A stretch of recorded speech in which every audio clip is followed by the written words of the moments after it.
Ladies and gentlemen, today we are diving into one of the bravest, strangest, and most charmingly stubborn creations ever to roll out of a suburban workshop. The 1977 Volkswagen Beetle Super Bugger Camper. I think this machine proves that in the 1970s, optimism wasn't just a mindset, it was a construction material. Somewhere in California, a group of dreamers looked at a humble VW Beetle and said, "Yes, but what if it had a kitchen?" And just like that, common sense quietly left the building. Before we raise the pop-top and start debating campsite etiquette, subscribe to Camp Auto. Do it now, because every time you don't subscribe, a self-proclaimed internet expert explains this camper using 3 wrong facts and a conspiracy theory. The story of the Super Bugger begins in the early 1970s in Costa Mesa, California, USA. A small company, ambitious, practical, and perhaps slightly sleep-deprived, began offering kits, plans, and even turnkey conversions that transformed ordinary Volkswagen Beetles into compact camper vans. The concept was simple. Used Beetles were inexpensive, mechanically straightforward, and widely available. Parts could be found almost anywhere, and even an enthusiastic amateur with about 60 hours of dedication could perform the conversion. 60 hours, they said.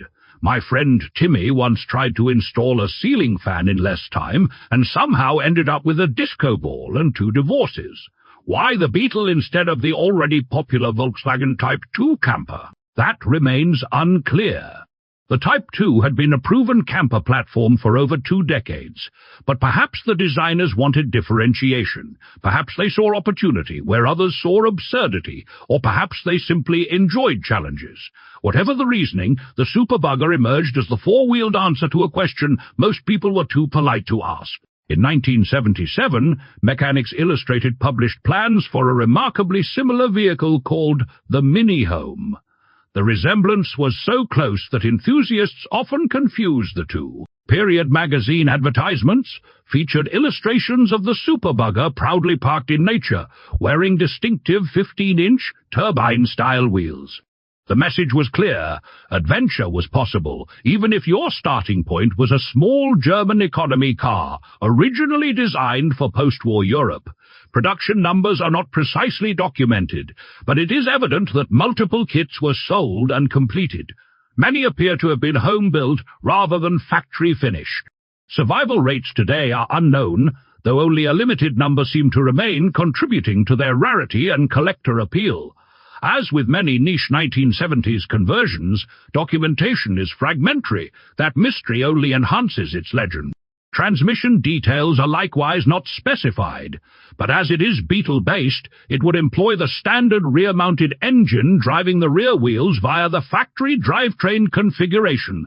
Suspension and brake specifications are not detailed in the provided sources. Wheel size for the display model in the original advertisement was 15 inches, and the example referenced shares this feature.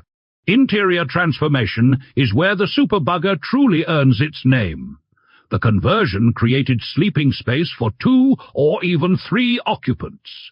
The primary double bed was formed by lowering the dinette table and placing a stored mattress over the seating area. A kitchenette included a gas-burning stove and a sink with running water. Storage cabinets, overhead lighting, privacy blinds, and a ceiling vent completed the living space. At the front, swiveling captain's chairs allowed the driver and passenger seats to rotate toward the cabin, effectively transforming the cockpit into part of the lounge area. Dimensions, weight, fuel consumption, and maximum speed are not provided in the available material and therefore cannot be confirmed. However, given its Beetle chassis origin, overall length would correspond closely to the standard Volkswagen Beetle footprint, modified vertically by the camper body structure. The layout remained rear-engine, rear-wheel drive, with a compact wheelbase and narrow track characteristic of the Beetle platform.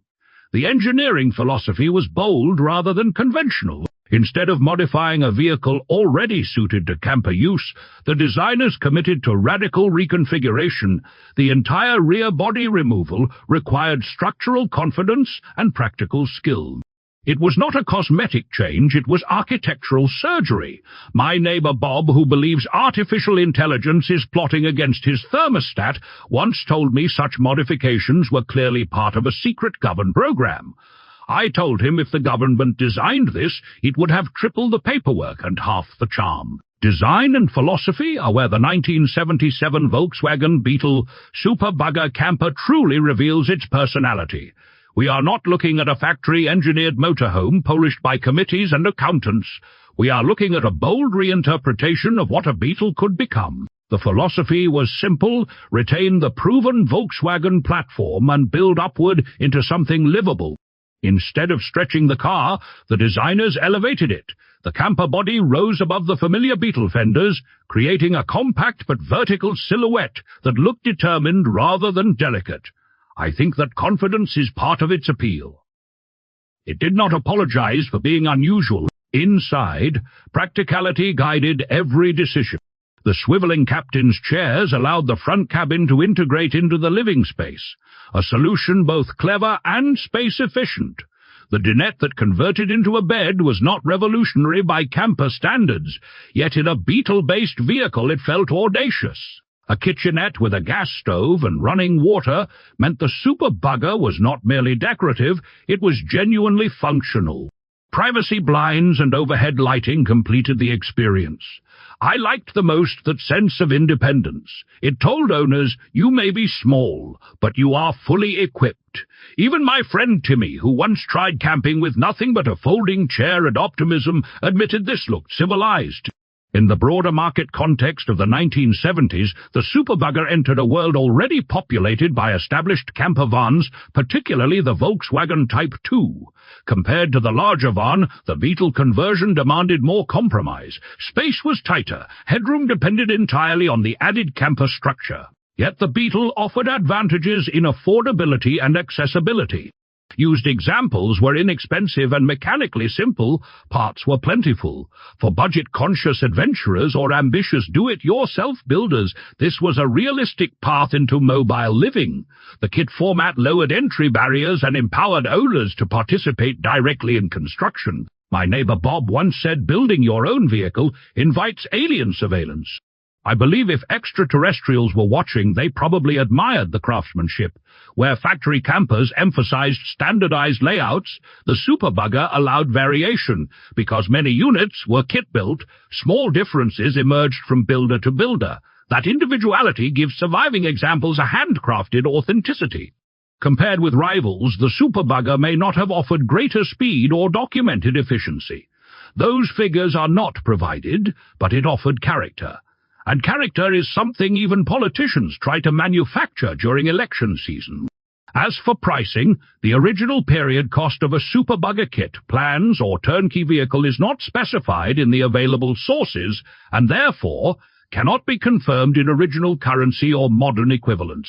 Likewise, no documented highest auction sale, auction house record, or current average market value is provided in the supplied material. Without verified figures, it would be irresponsible to speculate. What we can say is that surviving examples are described as highly collectible within the vintage camper community. To all our generous YouTube sponsors who support Camp Auto, thank you. You keep the lights on, the cameras rolling, and the couch experts mildly nervous. And to the rest of you, subscribe if you enjoy stories about brave machines and even braver owners. Consider becoming a $1 sponsor. Yes, $1. It costs less than campground coffee and brings far fewer regrets. The sponsorship link is waiting patiently in the video description.